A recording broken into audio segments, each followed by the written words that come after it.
Hi, it's Gail Evans here, and I'm working on Module 8. The first question is my SMART goals and how they relate to my content and grade level. I chose the SMART goal of, the problem was I had low Lexile reading scores, and they were 2 to 3 levels or below grade level, and data shows specific weaknesses in learning gaps in comprehension, fluency, vocabulary, phonology, and decoding. And specific, the S of SMART. Lexile level is measured on a nationally recognized standardized test.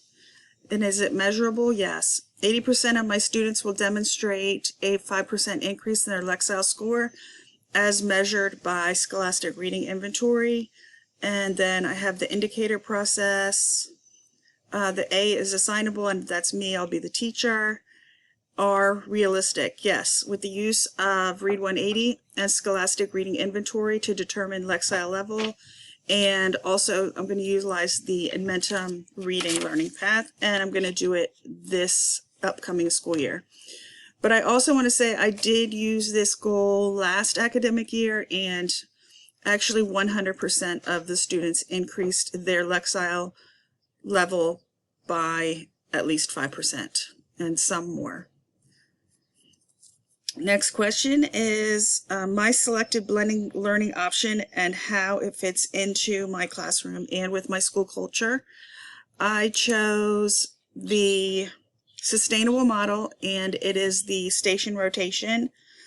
And the reason I'm using that is for the Read 180, and I use it for we do the online learning, we do small group, and we do independent reading. And later in this video, I'll show you how I have my room set up. And does it fit into my school culture? Yes, it definitely does, because it is what the students and the staff are used to. I looked back to see what does culture mean, and it's the processes and priorities that can coalesce into a shared culture. Use something over and over again because it works. Students and teachers have a strong set of learning experiences across a range of problems. First thing is to teach the children how and let the children set their own goals. So we definitely did this with the Read 180. So the students and the staff are definitely have bought into the Read 180 program. And like I said, we found it to be successful because my students did increase their Lexile level by at least 5% or more. Next is classroom layout, and let me pull that up.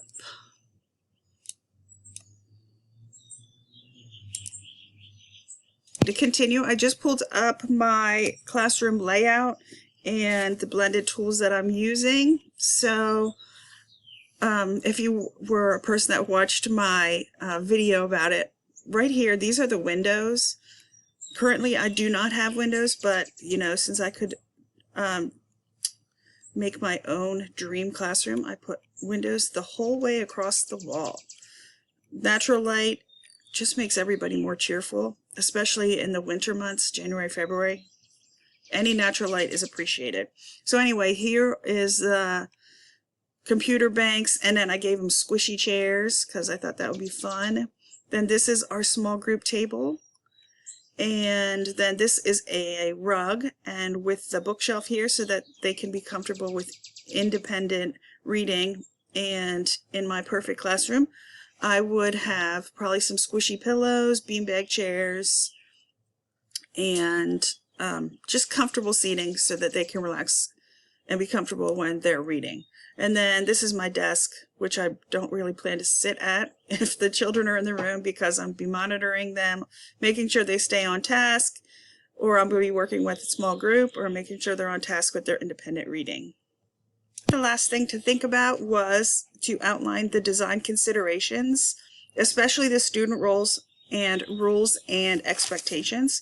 So I went back to my notes from Module 5, page 169 in Horn and Staker, and I looked up the design considerations from Arnie.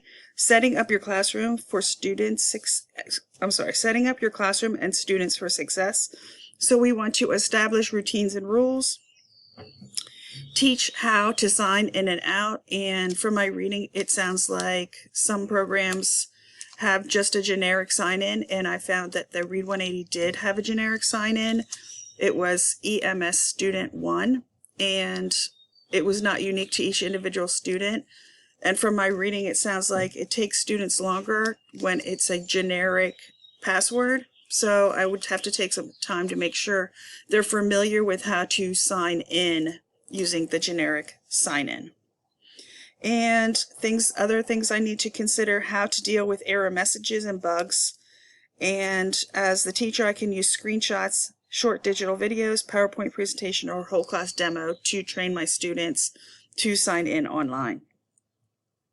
Also, I want to teach students how to take the adaptive tests, and this in Read 180, they can read a book and then they have to take a quiz. They have to get at least a 7 out of 10 on the quiz to move on to a new independent reading book.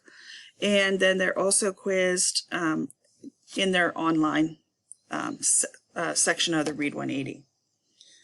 Also, while I was thinking of it, when they're doing Edmentum too, and they're just taking their diagnostic test, I really do have trouble with the students sometimes rushing through and just clicking through, and so I'm not getting a clear indication of where they really are in their reading level. So I have to express how important it is to take your time and show what you really do know. And also want to teach the students how to do the rotation, practice multiple times. Might need a timer to do that, nonverbal signaling at the end of the activity, and then rotate. And teach students how to sign out and clean up their area before moving along, possibly by standing behind the chair, and then they go to the area of next activity. And make sure that I have a clearly labeled chart so that the students know where they're going, so they are aware of their expectations. And also be prepared for an internet outage. If I would have an internet outage, I would definitely have the students move just to their independent reading books. Okay, and I think that's everything. So thank you for watching my video. Bye.